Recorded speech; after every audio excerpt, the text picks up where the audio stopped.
Now, yeah, I'll move on to these ones. Crystals. Hematite and other black stones are the ones that are traditionally associated with getting rid of negative energy, but they absorb it. This is magnetic hematite. It'll be very effective for that. You will have to cleanse this every now and then, or it will break. Lodestone is another one that's good for that for the same reason, because it's often naturally magnetic and that attracts things to it. Obsidian is used in Native American cultures, particularly when it is in the shape of an arrowhead as a protective symbol. Just about any black stone works that way. Jet, you have to cleanse them. You have to clear them on a regular basis. There's different ways to do that. I'm not going to get into that right now. But this one's kind of interesting because this is hematite, and this is also a holy stone, a stone with a hole in the center of it, which also traditionally deflects bad luck. So that's what this will be good for. Now this here is what I call my bad mojo box. I made this because, excuse me, I made this because bad energy and negativity is an occupational hazard when you run a metaphysical store. People come in here looking to clear out the crap in their lives all the time, and they leave it often. So what I've done with this, first of all, it's black. Now remember that black is the color that you use to absorb and destroy negativity. It also has a pentacle on it, which is that symbol of protection. In the box, I have set 5 pieces of hematite. They're at each of the 4 corners and the center, with the intention of absorbing the negativity. And I do believe that I also put a piece of lodestone in there to draw it magnetically. Then I have also put citrine. Actually, this is, I don't know what that's doing there, but okay. Citrine at the top point of the pentacle and directly underneath it in order to cleanse it and keep it cleansed. And this piece of citrine at the top also does that. And then the rest of it is filled with salt, because salt is a magical purifier and protector. One of the earliest episodes I did, I think it was episode number 3, I said, don't quote me on that, I said one of the simplest protective things you can do, take a little package of restaurant salt, open it up, and draw a circle around yourself. Works. Now, I do have to cleanse this periodically. I think it's actually time that I renew the enchantment on it. I'm not opening it because that sort of lets the negativity out. It's supposed to be trapped in there. Someone kicked over the top of this recently, and then the rash of shoplifting started, so maybe it's connected. At any rate, I'm not taking any chances. Now, another thing you can, oh yeah, right. Ashes. That's why I saved this. Ashes represent deaths and endings.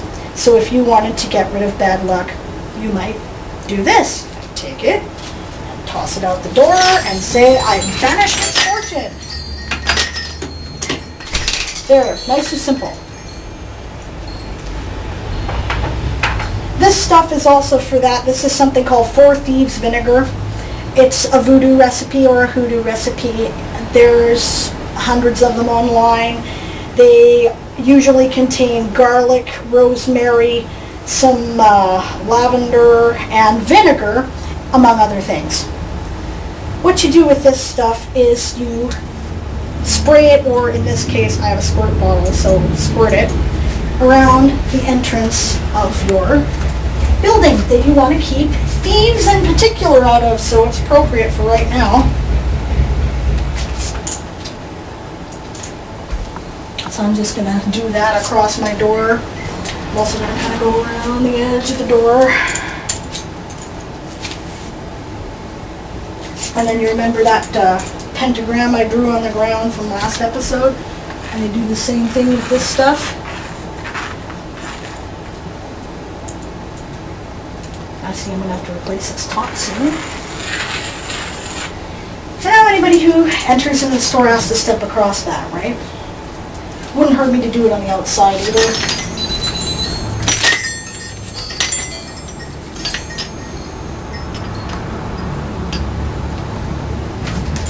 I think I'm going to put it in the door jamb here too.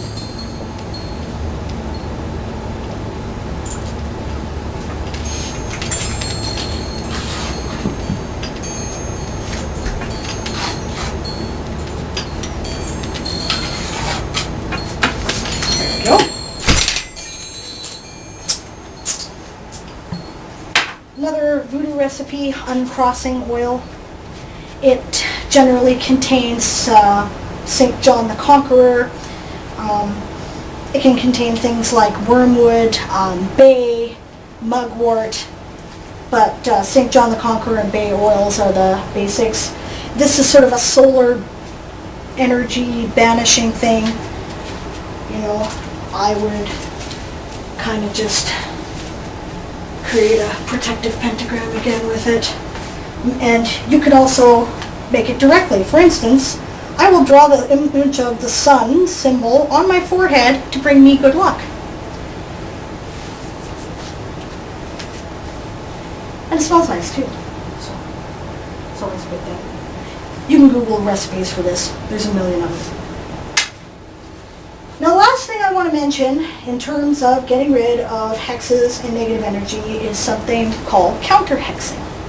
You can always hex somebody back, right? So one of the simplest ways to do this is something that I get from Hoodoo called a hot foot.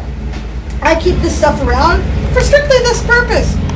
Product endorsement. No, actually, this is a local company as far as I know, right? And I keep this because it's really hot sauce. What you do with this is you put it in somebody's footprint who you want to get rid of. It will drive them away. So, I got a neighbor I'm working on that with. No. And they call it giving someone a hot foot. Traditionally, you can use pepper sauce or of any kind, right? This stuff contains, what's it got in it? Habanero peppers,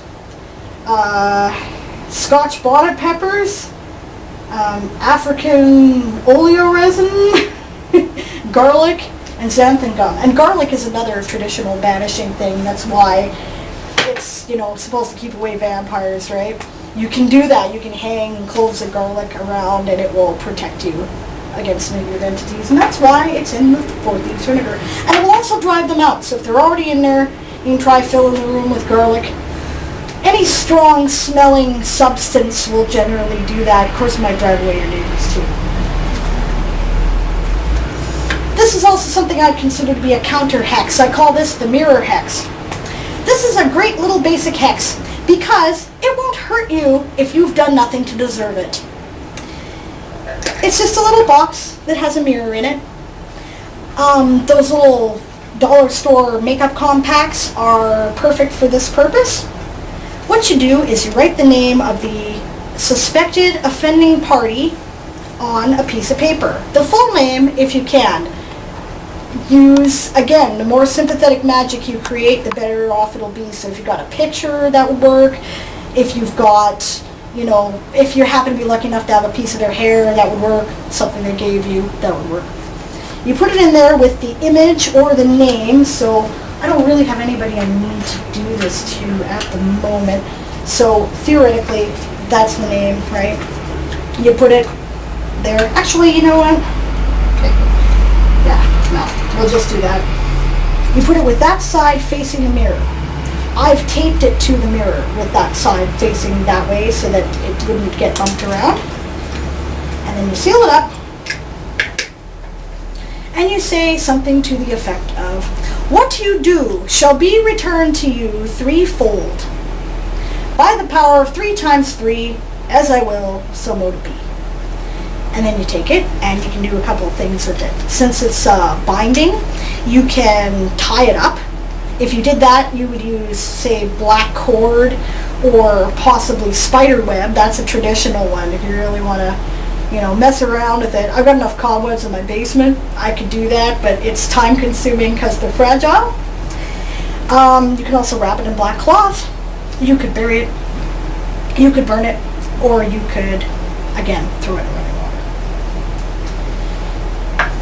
Last thing I'll say about all this is that once you have done whatever it is that you're going to do, make sure at some point that you release the energy that you have created. So even if you've got this buried in your basement for a while, eventually you will need to clear it out and let it go.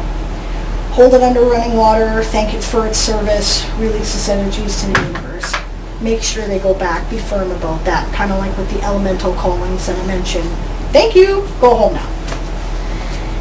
And I guess that's it for spell today. Thanks for joining us.